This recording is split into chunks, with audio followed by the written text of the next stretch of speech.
Legend has it that the Jade Emperor, ruler of the heavens, called forth a great race to determine the order of the zodiac animals. But who would emerge victorious in this grand contest?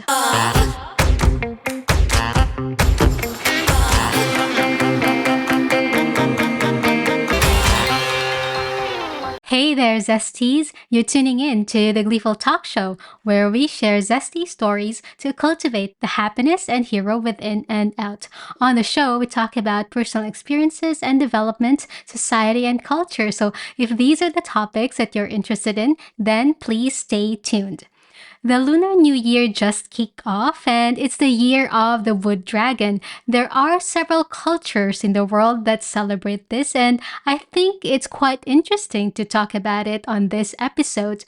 As you know, Zesties, I'm not Chinese, but I'm quite fascinated with the stories that surround the Lunar New Year and the Chinese Zodiac. So I did some research, and today, let's embark on a journey through time and tradition as we uncover the origins, significance, and captivating stories behind the Chinese Lunar New Year.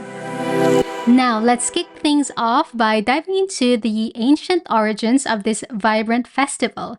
Imagine, if you will, ancient agrarian communities in China eagerly awaiting the end of winter and the arrival of spring. It's here, amidst the blossoming of nature's beauty, that the seeds of the Lunar New Year were first sown. Rooted in myth and legend, the festival's genesis can be traced back over 3,000 years ago to a time when the mythical beast Nian roamed the land, bringing terror to villages. But fear not, dear Zesties, for the people discovered the power of loud noises and the color red to ward off this fearsome creature, birthing traditions that endure to this day.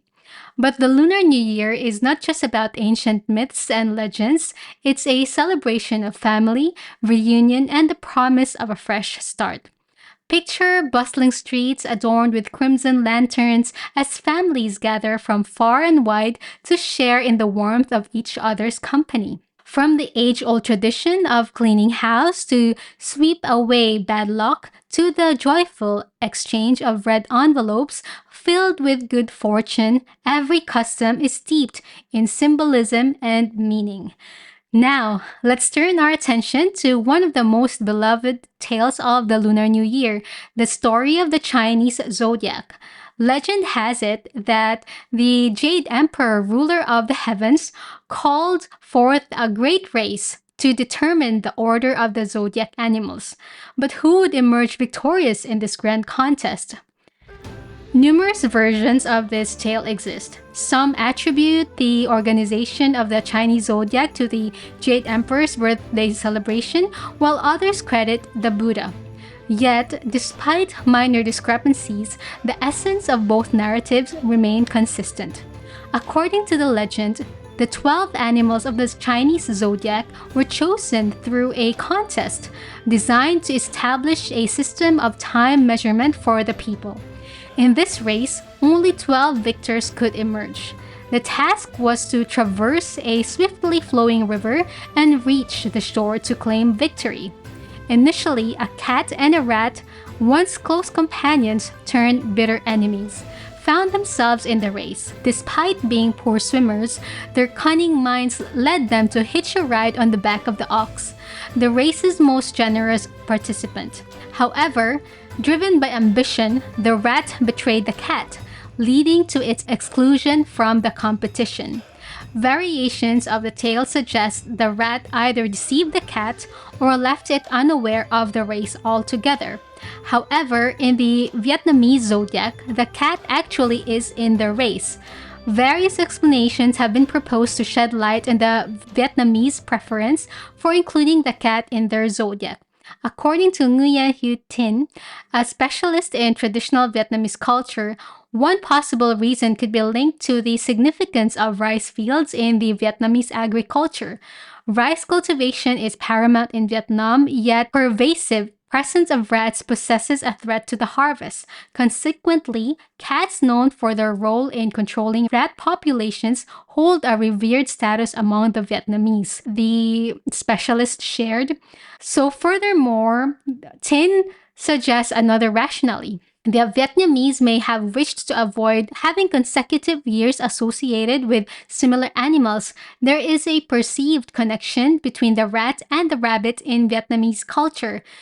An alternative theory posits that Vietnamese may have reinterpreted the Chinese term for rabbit Mao, which in Vietnamese sounds similar to a meo, meaning cat. So I'm sorry if I haven't really pronounced it properly. I apologize. And so let's move on. So, in the Vietnamese culture, the Year of the Cat is believed to usher in good fortune and smooth sailing, adding to its cultural significance within the country.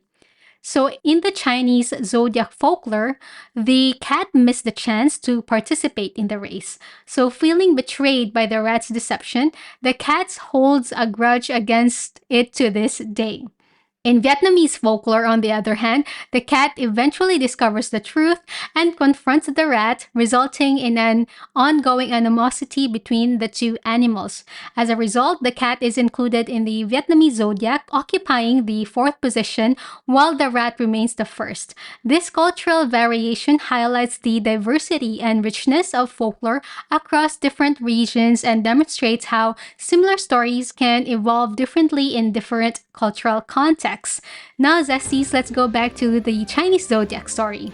So, upon reaching the shore, the rat, followed by the ox and the tiger, claimed the first three positions. Suddenly, the rabbit, after a mishap, cleverly utilized a floating log to secure fourth place.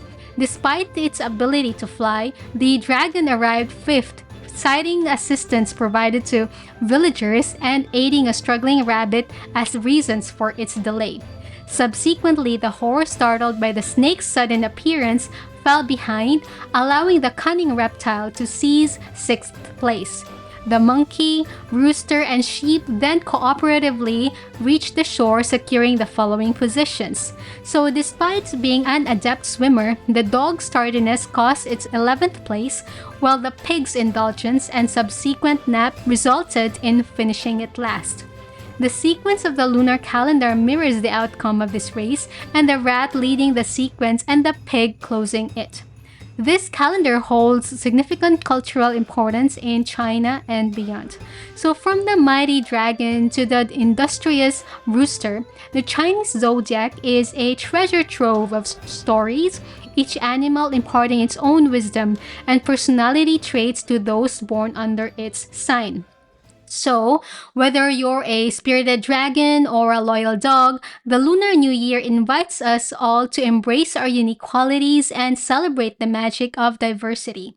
The Lunar New Year, occurring between January 21st and February 20th, marks the transition of zodiac animals, each influencing the year's course and traits of individuals born under its sign.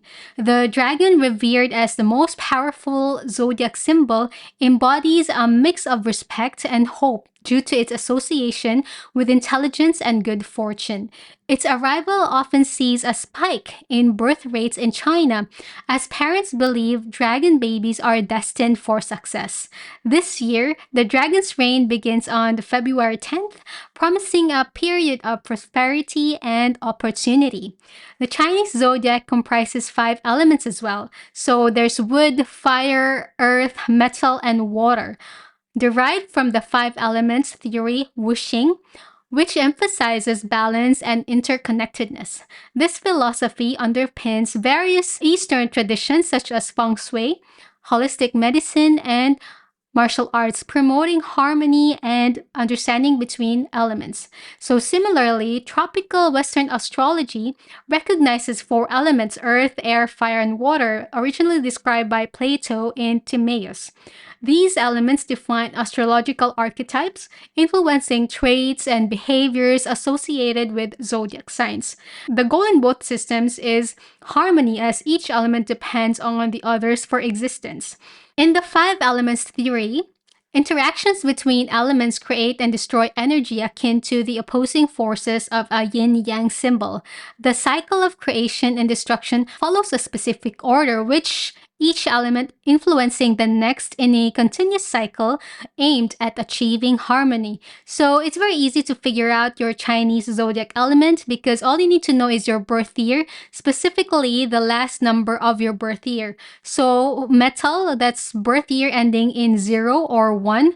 Water, birth year ending in 2 or 3. Wood, birth year ending in 4 or 5. Fire, birth year ending in 6 or 7. Earth, birth year ending in 8 or 9. So since we are 2024, it's the year of the wood dragon. So, in understanding the five elements theory, it's essential to recognize that each element plays a unique role, contributing distinct personality traits to individuals born under its influence. Just as different pieces are vital to completing a puzzle, each element brings its own priorities to the table. The visionary qualities of wood, the adventurous spirit of fire, the nurturing demeanor of earth, the disciplined nature of metal, and the artistic sensibility of water.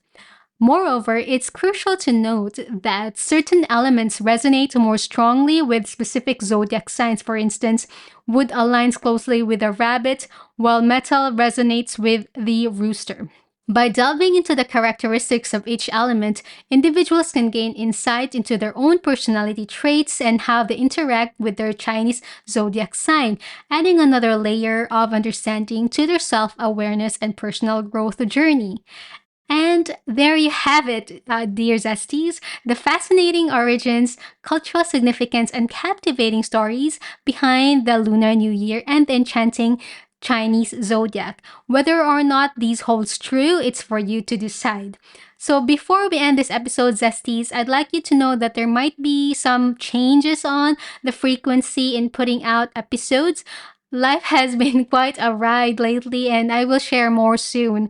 Most likely, I wouldn't be able to put out weekly episodes, but I will try to do it as much as I can. But just letting you know that it might not be a perfect weekly publishing, most likely a fortnightly or a 3 times a month episode, if you will. But anyway, thank you so much for being here, and thank you so much for tuning in all this time and for patiently waiting for the episodes. If you like this episode, please share it to your family, friends, and social media. If you'd like to support the show, please rate and comment on your favorite podcasting platform or on our socials. That will really be a big help, Zesties. And of course, if you'd like to send some love through a refreshing drink or two, please click on the link on the episode notes where you can donate a few dollars to support the show. As always, I appreciate you. Join us next time as we continue our exploration of the self, cultures, and society. Until then, may your year be filled with joy, prosperity, and the boundless wonders of the Lunar New Year.